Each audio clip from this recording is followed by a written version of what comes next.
وسلم طلب العلم فريضة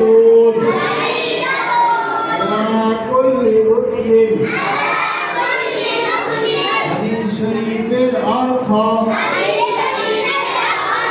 نبي كريم صلى الله عليه وسلم বলেছেন দিনে ইলম শিক্ষা করা প্রত্যেক মুসলমানের উপর ফরজ। আমরা সবাইকে পাঁচটা হাদিস পারি, এতদিন তো আমরা পাঁচটা হাদিস পড়ছি তাই না?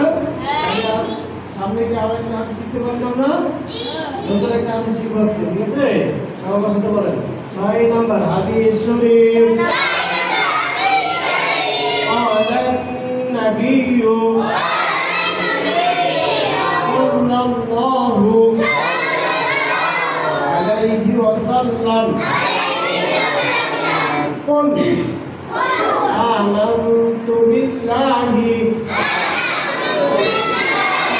ثم استقم